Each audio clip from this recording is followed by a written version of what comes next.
International standards తో quality education అందిస్తుంది futuristic edu initiatives.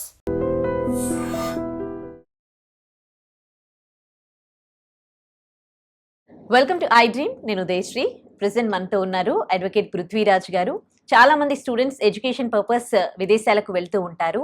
ఆ తర్వాత ఎడ్యుకేషన్ అయిపోయాక ఓపీటీ, స్టెమ్ ఓపీటీ అని ఇలా ఉంటుంది. ఆ టైంలో వాళ్ళు జాబ్స్ చేసుకోవచ్చు. అసలు వాళ్ళు ఎలాంటి జాబ్స్ చేయాలి, ఓపీటీ అండ్ స్టెమ్ ఓపీటీ అంటే ఏంటి, ఇవన్నీ తెలుసుకుందాం డీటెయిల్గా వారిని అడిగి. నమస్తే సార్. నమస్తే సార్, స్టూడెంట్ 5 years వీసా పైన అక్కడికి వెళ్తారు. తర్వాత వాళ్ళు చదువుకుంటూనే జాబ్ చేస్తూ ఉంటారు. అసలు అక్కడ ఏది లీగల్? స్టెమ్ ఓపీటీ, ఓపీటీ అంటే ఏంటి సార్ యాక్చువల్గా? ఓపీటీ అంటే ఆప్షనల్ ప్రాజెక్ట్ ట్రైనింగ్ అమ్మా. వాళ్ళు ఓపీటీ అంటే వాళ్ళు చదువుకున్న వెంటనే ఇమీడియట్గా చదువుకున్న టైంలో వాళ్ళకి వచ్చేటువంటి జాబ్స్ ఏదైతే ఉన్నాయో, మెయిన్ పాకెట్స్ అంటారు. అంటే ఏంటంటే వాళ్ళు ఏమై దానికి ఇండియాలో అది ఎక్కువ అమౌంట్, అక్కడ ఏమో పాకెట్ మనీ కింద లేకపోతే కొంచెం స్మాల్ సేవింగ్స్ కింద ఉండటం కోసం ఓపీటీ ఉంటుంది. ఓపీటీ చేసేటప్పుడు ఏంటంటే వాళ్ళకి స్మాల్ జాబ్స్ వస్తూ ఉంటాయి అమ్మా. అంటే ఒక యూనివర్సిటీలో ఒక అసిస్టెంట్ ప్రొఫెసర్స్ దగ్గర వాళ్ళు డ్రాఫ్టర్స్ కింద, లేకపోతే పిహెచ్డి చేసే వాళ్ళ దగ్గర ఒక పేపర్ ప్రిపరేటర్ కింద, ఫైల్ మేకర్ కింద, అండ్ క్యాంపస్లో టీచర్స్ కింద, అక్కడ స్కూలింగ్ ఉంటే దాంట్లో టీచర్స్ కింద, లేకపోతే వాళ్ళ పిల్లలకి ట్యూషన్ చెప్పేటువంటి ట్యూటర్స్ కింద, అండ్ అక్కడ బేకరీస్లో వర్క్ చేయడానికి, అక్కడ కాఫీ షాప్లో వర్క్ చేయడానికి, క్యాంపస్ లోపలే, బయట కాదు, చేయటానికి. అండ్ ఆల్సో కొంతమంది అంబాసిడర్స్, క్యాంపస్ అంబాసిడర్ అంటారు. ఇదే విధంగా స్టూడెంట్స్ వచ్చి వాళ్ళ పేరెంట్స్ వచ్చారంటే వాళ్ళందరినీ మొత్తం క్యాంపస్ అంతా తీసుకొచ్చి తిప్పి చూపించడం. అండ్ లైబ్రరీలో అసిస్టెంట్స్ కింద దీంట్లో జాబ్స్ ఉంటాయి. ఆ జాబ్స్లో ఏంటంటే వాళ్ళు చిన్న అమౌంట్స్ వాళ్ళు దాచుకుంటానికి అవకాశం ఉంటుంది. ఆ అవకాశం వచ్చిన జాబ్ తోటి చాలామంది ఏంటంటే ఇక్కడ లోన్ తోటి వెళ్తూ ఉంటారు, స్టూడెంట్ లోన్ తోటి వెళ్తూ ఉంటారు. ఆ లోన్ కూడా రీపే చేసే కెపాసిటీ ఉంటుంది. విత్ ఇన్ వాళ్ళు ఉండేటువంటి కాలేజ్ దాంట్లోనే ఒక 30%, 40% లోన్ రీపే చేసేస్తూ ఉంటారు. తర్వాత ఎటు జాబ్ వస్తుంది, జాబ్ వచ్చిన తర్వాత బయటకు వచ్చేస్తారు. వచ్చేసిన తర్వాత వాళ్ళకి దే విల్ కంటిన్యూషన్ ఆఫ్ ఒక శాలరీ ఓరియంటెడ్ అనేది వాళ్ళకు ఉంటుంది. జనరల్గా ఎంఎస్కి వెళ్ళేవాళ్ళు ఎక్కువ మంది ఉంటారమ్మా మనకి. ఇండియా నుంచి వెళ్ళేవాళ్ళు, బీటెక్ నుంచి వెళ్ళేవాళ్ళు కానీ, లేకపోతే బ్యాచిలర్ డిగ్రీస్ వెళ్ళేవాళ్ళు తక్కువ మంది ఉంటారు. అండ్ వీళ్ళు ఈ this is the requirement for that software employment అని చెప్తున్నారు. వీళ్ళు ఏంటంటే కొంచెం ఏజ్ వాళ్ళు వెళ్తారు. ఎంఎస్కి వెళ్ళేవాళ్ళు అంటే ఆఫ్టర్ కాలేజ్ కాబట్టి జాబ్ చేస్తా వెళ్ళేవాళ్ళు ఉంటారు, జాబ్ వెళ్ళేవాళ్ళు వెళ్తూ ఉంటారు. జాబ్ కన్నా ముందు దే నీడ్ సమ్ పాకెట్స్. వాళ్ళు కొంచెం అవసరం ఉంటుంది, డబ్బు అవసరాలు ఉంటాయి. బ్యాచులర్ అంటే ఇండియా పేరెంట్స్ మీద డిపెండ్ అవుతారు కానీ 20 వరకు, 20-21 వరకు. అక్కడి నుంచి అంటే 22 అబోవ్ ఉన్న వాళ్ళకే ఎంఎస్కి వెళ్తారు కాబట్టి they depend upon the parents very much. తగ్గించుకుంటాం కోసం అని వాళ్ళు కొంచెం సంపాదించుకుంటాం, కొంచెం బాధ్యత వస్తుంది. వాళ్ళు రేపు జాబ్లో ఎట్లా కంటిన్యూ అవుతారు అనే దాని మీద ఓపీటీ. దీంట్లో సిపిటీ ఉంటుందమ్మా, కరిక్యులర్ ప్రాజెక్ట్ ట్రైనింగ్ ఉంటుంది. కరిక్యులంలోనే కొన్ని ప్రాజెక్ట్స్ ఇస్తారు, వాళ్ళు ఆ ప్రాజెక్ట్ చేస్తూ ఉంటారు. స్టెమ్ అనేవాళ్ళు ఒక్కొక్క సంవత్సరం ఎడిషనల్గా వాళ్ళకి ఓపీటీ చేసుకునే అవకాశం ఉంటుంది. ఆ తర్వాత ఖచ్చితంగా వాళ్ళు they have to look for job. తర్వాత ఓపీటీ పీరియడ్ అయిపోయిందంటే జాబ్ జాయిన్ అవ్వాల్సిందే. ఒకవేళ జాబ్ రాకపోతే, ఇప్పుడు తొందరగా జాబ్లు రావట్లేదు, జాబ్స్ 6 months టైం ఉంటుందమ్మా మనకి. అదంతా ఏమంత పెద్ద విషయం ఏం కాదు. జాబ్స్ ఆర్ గుడ్, దొరుకుతాయి జాబ్స్, ఏదో జాబ్ దొరుకుతుంది అని నాకు అదే చెప్తున్నాను. ఇందాక మనం అనుకున్నట్టు మైక్రోసాఫ్ట్లోనే నాకు జాబ్ కావాలా, లేదా దానికోసం కాకుండా ఏదో కంపెనీలో వెళ్ళి సెటిల్ అయ్యి, సో దట్ కొన్నాళ్ళ తర్వాత మళ్ళీ షఫిల్ అవ్వచ్చు, షిఫ్ట్ అవ్వచ్చు, కొత్త జాబ్ జాయిన్ అవ్వచ్చు. అండ్ ప్రతిదీ పెద్ద కంపెనీస్ చూడాల్సిన అవసరం లేదు. మిడిల్ బేస్డ్ కంపెనీస్ ఉంటాయి, స్టార్ట్అప్ కంపెనీస్ ఉంటాయి అక్కడ కూడా. They can opt. దాంట్లో అంటే పాపులేషన్ తక్కువ కాబట్టి, ప్రాజెక్ట్స్ ఎక్కువ కాబట్టి జాబ్ అయితే ఖచ్చితంగా దొరుకుతుంది. అస్సలు దొరకట్లేదు అంటే క్యాండిడేట్స్ డౌట్ పడాలా. ఇంక వాడు అక్కడికి వెళ్ళినా ఏం నేర్చుకోలేదు, లాంగ్వేజ్ నేర్చుకోలేదు. ఇది communication skills are very much important. We can't say that first communication skill వెళ్ళినోడు సెలెక్ట్ అయిపోతాడు. ఉదయశ్రీ వాడి దగ్గర మంచి కమ్యూనికేషన్ ఉంది, ఇంగ్లీష్ మంచి స్పోకెన్ ఇంగ్లీష్ ఉంది, ఇంప్రూవ్ చేసుకున్నాడు, and he will get through, job వచ్చేస్తుంది. వాడికి కొంచెం బ్యాక్లాగ్స్ ఉన్నా పెద్ద పట్టించుకో. మెయిన్ కమ్యూనికేషన్ నేర్చుకోవాలా, ఇంగ్లీష్ నేర్చుకోవాలా, అక్కడ కల్చర్ మెయిన్ తెలియాలి. మెయిన్ మింగిల్ అవటం తెలియాలి. నేను Okay. ఇట్లాగే మా అబ్బాయి చాలా మంచివాడు అండి, అస్సలు ఎక్కడికి వెళ్ళడు, ఇంట్లోనే ఉంటాడు, లేకపోతే ఇంట్లో కాలేజ్ అన్నవాడు సెలెక్ట్ అవ్వడు. ఓకే. సరే ఈ మధ్య కాలంలో పేరోల్ రన్ చేయాలి మస్ట్ గానీ అవును. యుఎస్ లో ఉన్న వాళ్ళు పేరోల్ రన్ చేయాలని అవును. పాపం కన్సల్టెన్సీలకు వాళ్ళు డాలర్స్ ఖర్చు పెట్టడం చూస్తూ ఉన్నాము. అవును. సో ఏంటి ఇది యాక్చువల్ చెప్తారా? వరకు వీళ్ళకి అమౌంట్ ఎక్కడి నుంచి వస్తుంది, sources is very much important అమ్మా. అక్కడికి వెళ్ళిన తర్వాత ఆడ్ జాబ్స్కి బయటకి జాయిన్ అయితే కనుక బేకరీస్లో పనిచేసే వాళ్ళు ఉంటారు, బయటికి వెళ్ళిపోయి, లేకపోతే ఒక పెట్రోల్ బంక్లో పనిచేసే వాళ్ళు ఉంటారు. వాళ్ళకి పెద్ద గడ్డు కాలం అని చెప్పచ్చు. As of now tax pay చేయాలి. ఇండియాలో వాళ్ళు ఎవరు ట్యాక్స్ పే చేయరు కదా, అక్కడికి వెళ్తే ట్యాక్స్ పే చేస్తారు. సిస్టమ్ అర్థం కాదు వీళ్ళకి, ట్యాక్స్ కన్వర్షన్లో సిస్టమ్ అర్థం కాదు. వీళ్ళు ఏమనుకుంటారంటే ఒక్కోసారి మీ ఏదో ఆడ్ జాబ్ చేసి ఒక ఈఎంఐ కట్టాడు, ఇందాక ఓపీటీ అనుకోండి, ఓపీటీలో కట్టాడంటే ఇబ్బంది లేదు. ఒక పెట్రోల్ బంక్లోనో లేకపోతే బేకరీలోనో ఎక్కడికి వెళ్ళి వాళ్ళు ఒక ఈఎంఐ కట్టారు, అది పెద్ద పట్టించుకోరు ఎవరు, చెప్పరు బయటికి. పేరోల్ చేసేటప్పుడు వచ్చేస్తుంది. ఆ ఈఎంఐ నీకు ఎక్కడి నుంచి సోర్స్ వచ్చింది చెప్పమంటాడు. ఇండియా నుంచి రాలేదు, నీ బ్యాంక్ అకౌంట్లో తెలిసిపోయింది. నువ్వు ఓపీటీలో ఆ టైంలో లేవు, అమౌంట్ ఎక్కడి నుంచి కట్టావు? వాడు ఏమంటాడంటే I borrowed from so and so person. ఆ వ్యక్తి బారో చేసినట్టు అక్కడి నుంచి నీకు రావాలి కదా అమౌంట్, క్యాష్ ఎవడు కడతారు. అక్కడ చాలా ప్రాబ్లం అవుతుంది. కన్సల్టెంట్స్ దగ్గరికి వెళ్ళేటప్పుడు ఏమవుతుందంటే వాళ్ళు కూడా పెట్టేస్తారు, ఇవన్నీ వెరిఫై చేసుకోరు. రేపొద్దున H1B పికప్ అయ్యేటప్పుడు ఇబ్బంది పెడతారు. అందుకని మ్యాక్సిమం అవాయిడ్ చేయండి, బయటికి ఉండి వర్క్ చేయండి. చాలా మందిని అడుగుతున్నామ్మా, అక్కడి నుంచి వచ్చిన అక్కడ స్టూడెంట్స్ అయిన తర్వాత H1B వచ్చి జాయిన్ అయిన వాళ్ళు, అక్కడ స్టూడెంట్స్ అయిన తర్వాత గ్రీన్ కార్డ్ తీసుకున్న వాళ్ళు కూడా అడుగుతున్నారు. ఓపీటీ అన్నది ఈజ్ ఇట్ మన అందరినీ ద్రాక్ష పండు అంటారా అని అడుగుతారు. It's not so. లేట్ అవుతుంది, కొన్నాళ్ళు లేట్ అవుతాయి. కుల్లా చెప్పాలంటే నువ్వు 40 లక్షలు పట్టుకెళ్ళు, నువ్వు అక్కడ ముందు ఎంఎస్ కంప్లీట్ చేయి. ఈ 40 లక్షలకు తీసుకెళ్తా అనుకునే వాళ్ళు వెళ్ళండి, లేకపోతే మిగతా వాళ్ళు వెళ్ళొద్దు. దయచేసి 40 లక్షలు నీకు ఇక్కడ ప్రతి బ్యాంకు నీకు లోన్ ఇచ్చేస్తుంది. లోన్ రీపేమెంట్ వెంటనే కట్టక్కలేదు, 2 months తర్వాత కట్టచ్చు, 2 years తర్వాత లోపల కట్టచ్చు, జాబ్ నీ కరికులం అయిన తర్వాత. ఈ లోపల ఎందుకో పేరెంట్స్ తొందర పెడతారో తెలియదు, లేకపోతే వీడిలో తొందర పెడతారో తెలియదు, వెంటనే ఎక్కడో ఆడ్ జాబ్స్ జాయిన్ అయిపోవాలి, బయటికి వెళ్ళిపోయి ఆడ్ జాబ్స్ జాయిన్ అవ్వాలి, జాయిన్ అయిపోయి దొంగచాటుగా చేసేసేయాలి. అమౌంట్ దాంట్లో వాడు ఏం చేస్తాడు, ఎవడైనా సరే ఏ సెక్టర్లో అయినా సరే ఏం చేస్తాడు, వీడి దాంట్లో బ్యాంక్ ట్రాన్స్ఫర్ చేస్తూ ఉంటాడు. బయట వాడు ఎందుకు ట్రాన్స్ఫర్ చేశాడు, కంటిన్యూగా ట్రాన్స్ఫర్ అయిందంటే వాడికి డౌట్ వస్తుంది, వాడు దానికి లెక్క చెప్పాలి. అండ్ ఆల్సో వీడు ట్రాన్స్ఫర్ చేసుకునే అమౌంట్ తోటి ఖర్చు పెట్టుకుని ఏదైనా చేస్తే గుడ్, వెళ్ళండి గుడ్. లేదు వాడు రీపే చేస్తూ ఉంటాడు, నా దగ్గర అమౌంట్ ఉంది నేను రీపే చేస్తానంటాడు. అంత బాధ్యత తీసుకునేటట్టయితే నువ్వు యూఎస్ వెళ్ళకు.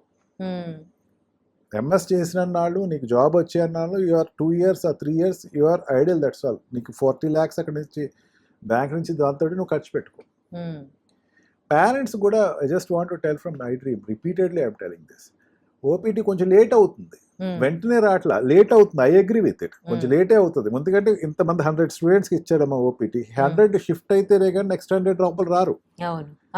వీళ్ళు బయటికి వెళ్ళాలి అంటే వాళ్ళు కోర్స్ అయిపోయో కరికులం అయిపోయో ఉండాల్సిన 100 జాబ్సే అనుకున్నాం. బయటికి వెళ్ళాలంటే వీళ్ళు క్యూలో ఉంటారమ్మా.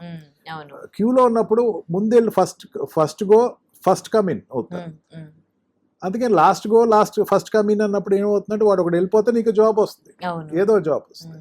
ఈ జాబ్ చేసేటప్పుడు నువ్వు వాడు వెళ్ళిపోయే వరకు వెయిట్ చేయండి. వాడేం శాశ్వతంగా అక్కడ ఉండిపోడు, వాడు వెళ్తా ఉంటాడు క్యూలో. ఇవాళ వెళ్ళిపోయాడంటే మొన్నటి నీకు జాబ్ వస్తుంది. క్యూలో వెయిట్ చేయడం వీడికి ప్రాబ్లం. ఈ లోపల బయటికి వెళ్ళి ఆర్ట్ జాబ్స్ చేసేయాలి. జాబ్స్ చేసేస్తూ అది ఇప్పుడు ఈ రోజున ఈ యాజ్ ఆఫ్ నౌ సిచ్యుయేషన్ చూసుకుంటే దే ఆర్ బీన్ డిపోర్టెడ్, ఆ కంట్రీ నుంచి బయట నెట్టేస్తున్నారు. మీ పిల్లలకి ఎవ్వరికి ఎంకరేజ్ చేయకండి, బయటికి వెళ్ళి జాబ్ చేసుకుంటానికి ఎంకరేజ్ చేయండి. అందరూ అట్లా చేసుకుంటున్నారంటే వాళ్ళందరూ ఏదో అవుతున్నారని మీ పిల్లోడిని అట్లా బలి చేయకండి. వాళ్ళందరూ అంటే ఏమో బయట ఉన్న వాళ్ళు కొంచెం they are not controlled by the college sectors కాబట్టి చేయొచ్చేమో. బయట ఉండటం కూడా నేను పెద్ద అంత అడ్వైజ్ ఇవ్వనమ్మా Udayasri, because as of now outside is not safe. Safe hands. Okay. 6-7 అయిన తర్వాత ఎండకి ఇంటికి మీ ఆఫీస్ అవును. నుంచో లేకపోతే మీ వర్క్ నుంచి బయటకి వెనక్కి రాకపోతే కొంచెం ఇబ్బందులు ఉన్నాయి. అవును. 9 o'clockకి నువ్వు ఇంటికి వస్తే కొంచెం ఇన్సెక్యూరిటీ ఎక్కువ ఉంది. అవును. ఇక్కడలాగా మనకి ఏదైనా ఉంటే అవును. మనం ఏదో అమీర్పేట సెంటర్కి వెళ్ళి టీ తాగుతాం ఆ 12కి, అట్లా ఏమి ఉండదు ఉండదు అక్కడ. ఎవరు ఎప్పుడు ఎవరిని ఎట్లా షూట్ చేస్తారో తెలీదు. రిస్క్ నువ్వంటే జాబే అవన్నీ. నువ్వంటే పడని వాళ్ళు ఎవరంటే అక్కడ ఆ దేశపు జాతీయస్తులని ఆలోచించాలి. నువ్వు వచ్చి అక్కడ వాళ్ళ పొజిషన్స్ ఆక్యుపై చేసుకుంటున్నావు అన్న సంగతి మర్చిపోవద్దు. నీ మీద ఒక రెడ్ ఐ అయితే ఉంటుంది. అందుకే దయచేసి వెనక్కి వచ్చేస్తూ ఉండండి. అందుకే మ్యాక్సిమం ఇన్ క్యాంపస్లోనే ఉండండి. క్యాంపస్ దాటి బయటికి వెళ్ళొద్దు. క్యాంపస్లోనే రెసిడెన్సీస్లోనే, క్యాంపస్లోనే, హాస్టల్స్లోనే ఉండండి. కొంతమంది ఇట్లా మోటల్స్లో దాంట్లో చేస్తూ ఉంటారు, పెట్రోల్ బంక్స్లో చేస్తూ ఉంటారు సార్ జాబ్స్. సో మరి వాళ్ళకి వాళ్ళు రెడీ పెట్టి బేడ సర్దేసుకుని వెనక్కి వచ్చేయడానికి రెడీ అయిపోండి. ఎందుకంటే కంట్రీ ఈజ్ నాట్ ఈ హోమ్ల్యాండ్ సెక్యూరిటీ అనేది చాలా పవర్ఫుల్గా ఉంటుంది అక్కడ. ఇదంతా ఈజీగా తీసుకోదు. ప్రతి వాడిని చూస్తూ ఉంటుంది. వీడు ఎక్కడ చేస్తున్నాడు, ఏం చేస్తున్నాడు, ఇన్ఫర్మేషన్ చాలా క్లియర్గా ఉంటుంది. వీడు హోటల్లో చేస్తున్నాడు, మోటార్స్లో చేస్తున్నాడు అంటే అమౌంట్, పెట్రోల్ బంక్ చేస్తున్నాడు అంటే అమౌంట్ ఎక్కడ డిపాజిట్ అవుతుంది, దానికి ట్యాక్సేషన్ పే చేసేటప్పుడు ఎక్స్ప్లెనేషన్ ఇవ్వాలి. వీడు క్యాష్ ఇవ్వరు వాళ్ళు. చాలా మంది తెలివిగా ఏం చేస్తారంటే వేరే అకౌంట్లో ట్రాన్స్ఫర్ చేసుకుంటా ఉంటారు. తెలివితేటలు ఉంటే వెళ్ళండి గుడ్, మీకు ఆ కాన్ఫిడెన్స్ ఉంటే వెళ్ళండి good, but it is not recommendable and secured as such. చాలా మంది రిపోర్ట్ అయిపోతున్నారు మా ఇదే ఇష్యూ మీద. అదే నా వరి అంతా. ఎక్కువ మందికి ఈవెన్ ట్రాఫిక్ రూల్స్ పాటించిన వాళ్ళు, డ్రంక్ అండ్ డ్రైవ్లో వెళ్ళిన వాళ్ళు, ఇంతకుముందు చెప్పుకున్న క్లిఫ్ట్ ఆఫ్ వైపు మాల్స్కి వెళ్ళి దొంగతనం చేసి వచ్చిన, ఈ మధ్య వైరల్ కూడా ఒకటి వీడియో బయటకు వచ్చింది. ఆ మాల్కి వెళ్ళి దొంగతనం చేసి నేను మర్చిపోయానని చెప్పటం, ఇవన్నీ కూడా చిన్న చిన్న నేరాలు అయితే కాదు, పెద్ద పెద్ద నేరాలు ఆ దేశంలో. ఈ దేశంలో పెద్ద పట్టించుకోరేమో. నేను అక్కడికి వెళ్తే మాత్రం ఖచ్చితంగా జైలుకి వెళ్ళాల్సి వస్తుంది, లేకపోతే పోలీస్ పిలుస్తారు. ఇవన్నీ నువ్వు వెళ్ళావు, ఇంకో దేశం వెళ్ళావు అంటే, ఇంకొక అన్నోన్ ప్లేస్కి వెళ్ళావు అన్నది మర్చిపోకుండా ఎప్పుడు సెక్యూర్డ్గా ఉంటే హ్యాపీగా వెళ్ళి నువ్వు can settle there if at all you want settle, ఏదో హ్యాపీగా వెనక్కి రావచ్చు. ఈ కన్సల్టెన్సీస్ ఏంటి సార్ అక్కడ? ఇది ఒక పెద్ద బిజినెస్ లాగా అందరూ ఫస్ట్ అసలు ఎడ్యుకేషన్ అయిపోగానే కన్సల్టెన్సీస్లో జాయిన్ అయిపోతారు. అసలు ఏంటి ఈ కన్సల్టెన్సీస్? అవి ఎట్లా ఎర్న్ చేస్తూ ఉన్నాయి? స్టూడెంట్స్ మోసపోతున్నారా ఏంటి అసలు ఇది? కన్సల్టెన్స్ జాబ్ ఏదో నేను ఇప్పిస్తాను అని చెప్పేసి ఇండియాలో లాగానే జాబ్ ఇప్పిస్తాను. H1B వీసా రావాలమ్మా. మెయిన్ ట్రాన్సిట్ పీరియడ్ ఉంటుంది. వాడు ఏమైందంటే ఓపీటీ అయిపోయి H1B వీసాలో జాయిన్ అవ్వాలి. H1B వీసాలో కన్సల్టెంట్ జాయిన్ అయినప్పుడు ఒక జాబ్ చూపించాలి వాడు. ఆ జాబ్ ఏమవుతుంది, ఖచ్చితంగా ఆ జాబ్ రిక్వైర్మెంట్ చూపించాలి. ఒక జాబ్ ఉంది, ఒక పలానా కంపెనీలో, ఎక్స్ అనే కంపెనీలో నీకు నీ రిక్వైర్మెంట్ జాబ్ ఉంది. అక్కడ ఆ ఎక్స్ అనే కంపెనీ వీడికి పర్మిషన్ ముందు అప్లై చేయాలి. ఈ స్టూడెంట్కి ముందు పర్మిషన్ అప్లై చేయాలి. అప్లై చేసిన తర్వాత వాడు ఎక్స్ అనే స్టూడెంట్కి మా వీడి జాబ్ నేను తీసుకుంటున్నాను, ఈ వ్యక్తి ఈ తక్కువ అమౌంట్కి ఇక్కడ దొరకడు. ఓకే. లేకపోతే వీడికి పే చేసే అమౌంట్ ఈక్వల్ టు మన అమెరికాలో ఉండే సిటిజన్ కూడా ఈక్వల్ పేమెంట్. ఈ టాలెంటెడ్ వ్యక్తి, వీడిని తీసుకుంటున్నాను అంటే అక్కడ లేబర్ లైసెన్స్ అప్లై చేసుకుంటారు అన్నమాట. ఇచ్చిన తర్వాత ఈ వ్యక్తిని తీసుకుంటానికి H1B వీసాకి అప్లై చేసుకుంటారు. అంటే ఎన్ని ఇంటర్ రిలేటెడ్గా ఉంటాయి. ఎప్పుడైతే ఆ రకంగా వాడు పికప్ అయితే ఈ will go and do the job. లేదు, కన్సల్టెంట్స్ ఏం చేస్తాయంటే ఫేక్ కంపెనీస్ని చూపిస్తాయి, ఫేక్ కంపెనీ ఎంటిటీ చూపిస్తాయి. వై అనే కంపెనీ ఉంది, ఆ వై అనే కంపెనీ నిజంగా తీసుకునే సామర్థ్యం ఉంది, ఫేక్ డాక్యుమెంట్స్ క్రియేట్ చేస్తారు. వాళ్ళ దగ్గర వాళ్ళకి శాలరీ పే చేసేటువంటి కెపాసిటీ ఉంటుందమ్మా. ముందు ఏంటంటే H1B వీసా వచ్చే వరకు వాడు యాక్ట్ చేస్తాడు, తర్వాత నువ్వు వేరే షిఫ్ట్ అయిపో అంటాడు. వీడు H1B వీసా వచ్చిన తర్వాత వచ్చేసింది కదా అని చెప్పి సంబరాలు చేసుకుంటాడు. But it is not end there. తర్వాత వాడు ట్యాక్స్ కట్టాలి. వాడు వచ్చే శాలరీ బట్టి ట్యాక్స్ కట్టాలి. నువ్వు ఎంత అని చెప్పి జాయిన్ అయ్యావు, ఒక $50 లక్షల వస్తున్నాయని చెప్పే ప్రయాణం, $50 లక్షల ట్యాక్స్ కట్టాలి కదా నువ్వు. అందుకే డబ్బు ఉండదు. అందుకని కన్సల్టెంట్స్ అనేది బాగా రికగ్నైజ్డ్ కన్సల్టెంట్స్ అయితే తప్ప ఫేక్ కన్సల్టెంట్ బాగా పెరిగిపోయినాయి అమ్మ. కన్సల్టెంట్స్ వీళ్ళ ఆశలు పెరిగిపోయినాయి, కన్సల్టెంట్స్ పెరిగిపోయారు. ఏదో రకంగా నాకు H1B వీసా వచ్చేటట్టు చూడండి. H1B వీసా రావటం పెద్ద కష్టం కాదు నాకు తెలిసినంత వరకు. ఏదో కన్సల్టెంట్ ఏదో కష్టపడి తెచ్చేస్తారు లాట్లో పిక్ అయిన తర్వాత, కానీ జాబ్ ఉండదు అక్కడ. ఆ ఫేక్ కన్సల్టెంట్స్ తీసేయటానికి US government is doing an unrest job as of now. ఎట్లా అయినా సరే కన్సల్టెంట్స్ని బ్రేకప్ చేయాలి.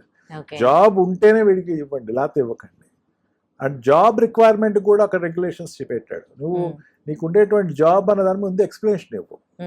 ఓకే, వీళ్ళు ఫేక్ ఎక్స్పీరియన్స్ కూడా దీంట్లో పెడుతున్నారు కదా ప్రొఫైల్లో, అట్లా పెట్టొచ్చా అసలు? ఫేక్ ఎక్స్పీరియన్స్ పెడితే he will be caught somewhere and he will be thrown. మరి ఇప్పటివరకు అట్లా ఫేక్ ఎక్స్పీరియన్స్ పెట్టి జాబ్స్ చేస్తున్న వాళ్ళు చాలా మంది ఇప్పుడు ఉన్నారు కదా. జాబ్ జాయిన్ అయిపోయిన వాళ్ళకి ఏమవుతుందంటే ఒక ఎంప్లాయర్ తోటి ఒక బాండేజ్ ఏర్పడుతుంది. ఓకే. వాటితో ఏర్పడిన తర్వాత ఏం చేస్తారు, పోనీ ఇప్పుడు నాకు పనికి వస్తున్నాడు, నేను కంటిన్యూ చేసుకుంటాను, అక్కడ వరకు బాగానే ఉంటుంది. అంటే వీడు జాయిన్ అయిన తర్వాత వీడు నా రిక్వైర్మెంట్ ఉంది, వాడు పాస్ట్ ఏది ఉన్నా నాకు అనవసరం అనుకుంటే ప్రాబ్లం లేదు.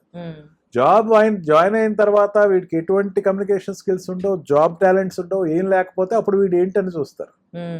ఓకే, 6 months ట్రాన్సిట్ పీరియడ్ ఉంటుంది, ట్రైనింగ్ పీరియడ్ ఉంటుంది. 6 months లో కూడా కూపప్ అవ్వలేదు అనుకోండి, వాటి మీద డౌట్ వస్తుంది. ఇప్పుడు ఒకప్పుడు మెకానికల్ ఇంజనీర్ నుంచి సాఫ్ట్వేర్ ఇంజనీర్ వెళ్ళేవాడు ఉంటారు, లేకపోతే ఎలక్ట్రానిక్స్ వెళ్ళిన వాళ్ళు కూడా సాఫ్ట్వేర్ వెళ్ళేవారు. ఇప్పుడు ఈ సిఎస్ చేసిన వాళ్ళే ఆ సాఫ్ట్వేర్ కంపెనీకి వెళ్ళటానికి చాలా కష్టం అయిపోతుంది. ఏదో 4-5 కోర్సులు చేసుకుంటే జాయిన్ అయి వెళ్ళిపోతారు. ఆ ప్రాజెక్ట్ అంటే వీడు 4 years చేసి కంప్యూటర్ కోర్స్ చేసి కంప్యూటర్ సైన్స్లో ఈ డిప్లొమా చేసిన ఈ డిగ్రీ చేసి వచ్చినవాడు ఇంజనీర్ ఏదైతే ఉన్నాడో వాడిని పక్కన నెట్టేసేసి ఒక 2 months 6 months కోర్స్ చేసి జాయిన్ అయినోడు ఉంటాడు. వాడు మెకానికల్ ఇంజనీర్, లేకపోతే ఎలక్ట్రానిక్ ఇంజనీర్, లేకపోతే ఎలక్ట్రికల్ ఇంజనీర్, వాడు జాబ్ తెచ్చేసుకుంటున్నాడు.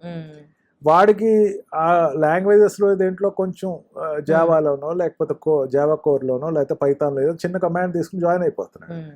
కానీ ఒరిజినల్గా కింద నుంచి నేర్చుకున్నాడు ఒకడు ఉంటాడు కదా, వాడికి వీడికి డైరెక్ట్ కాంపిటేటర్ అవుతున్నాడు. మోడర్ జాబ్స్ ఎక్కినది ఎలాబరేట్గా ఉన్నాయి కాబట్టి చాలా ఎక్సెసివ్గా ఉన్నాయి, ప్రాబ్లం లేదు. కానీ ఇప్పుడు కంజెస్టెడ్ అయిపోయింది, నీ రోల్ అక్కడ తక్కువ అయిపోయింది. వీడు ఫేక్ తోటి వస్తాడు, వీడి క్యాంపస్ నుంచి వస్తాడు. ఫేక్ ఎప్పుడు ఫేకే. అండ్ వాడికి ఏదైనా కమ్యూనికేషన్ స్కిల్స్ ఉండి అబ్నార్మల్ గా నేర్చుకుంటే okay good, he will be thrown, otherwise he will be thrown out. Okay, ఇప్పుడు అక్కడ ఇల్లీగల్ గా జాబ్ చేస్తున్న వాళ్ళకి ఇంటింటికి వెళ్ళి మరి వాళ్ళ సర్టిఫికేట్స్ వెరిఫై చేయడం అవి చేస్తూ ఉన్నారు కదా, ఇలాంటి టైంలో మీరు అక్కడ ఉన్న మన స్టూడెంట్స్ కి ఇచ్చే సజెషన్స్ ఏంటండి? I suggest very what we call confirmedly and very much strictly, children who are pursuing their F1 visa, student visa వెళ్ళిన వాళ్ళు దయచేసి బయట ఉండకండి, క్యాంపస్లో ఉండండి. First thing. Second thing, fake కన్సల్టెంట్స్ల ద్వారా జాబ్కి వెళ్ళి ఇబ్బందులు పడకండి, వెయిట్ చేయండి, మంచి జాబ్స్ ఉన్నాయి. As of now H1B వీసాని $1 lakh ఉన్న వాళ్ళే బయట నుంచి కంట్రీ నుంచి వచ్చే వాళ్ళు తీసుకోమని చెప్పాడు. కాబట్టి ఆ కాంపిటీషన్, ఆ జాబ్ ప్రొవైడ్ చేయాలంటే ముందు క్యాంపస్లో ఇంక చూస్తారు. ఇప్పుడు as of no situation within 6 months అక్కడ లోపల ఉన్నటువంటి F1 వీసాలో ఉన్న వాళ్ళకి జాబ్ ఆపర్చునిటీస్ ఎక్కువ ఉంటాయి. ఎందుకంటే జాబ్ కావాలి వాడికి, అక్కడ బయట నుంచి తీసుకుంటాక లేనప్పుడు లోపల చూస్తారు, లోపల ఉన్న వాళ్ళు మీరే ఉంటారు. అందుకని కొంచెం వెయిట్ చేయండి, మీరు ఎక్కువ టెన్షన్ ఫీల్ అవ్వకండి, స్కిల్స్లో మీరు ఎక్కువ కాన్సన్ట్రేట్ చేయండి, అండ్ కమ్యూనికేషన్ స్కిల్స్లో మీరు ఎక్కువ ముందు ఉంటే you can get it. But don't go and do the odd jobs.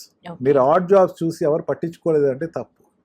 ఖచ్చితంగా మీరు మీ యొక్క ఈ ఎకనామికల్ స్టేటస్ వెరిఫై చేసి కాటప్ అవుతారు. మీరు ఎటువంటి తప్పులు అక్కడ చేయకండి, సెక్యూర్డ్గా ఉండండి, ఇక్కడ ఉన్న వాళ్ళకి ముందు భయం లేకుండా చేయండి. Right. Thank you so much for your valuable suggestions to our viewers, and thank you. Thank you very much. And for more videos, please subscribe to iDream. Please subscribe to iDream. Please subscribe iDream. And please subscribe to iDream. For more videos, subscribe to iDream. please like, share and subscribe to the channel. Congratulations, iDream. Subscribe to iDream. Subscribe to iDream. So subscribe to iDream Media. iDream ki iDream team andarki huge congratulations. Please subscribe iDream Media. Please subscribe to iDream. Subscribe iDream. Please subscribe to iDream. iDream అంటే నా కళల channel subscribe చేసుకున్న నోరు తిరుగుతలేదు, మీరైతే గంట గుర్తు కొట్టండి. For more such videos, please subscribe to iDream. Subscribe to iDream. Please subscribe to iDream. Please subscribe iDream Media. Please do subscribe to iDream. Please subscribe to iDream Media. For best entertainment and information, please subscribe iDream. And don't forget to subscribe to iDream.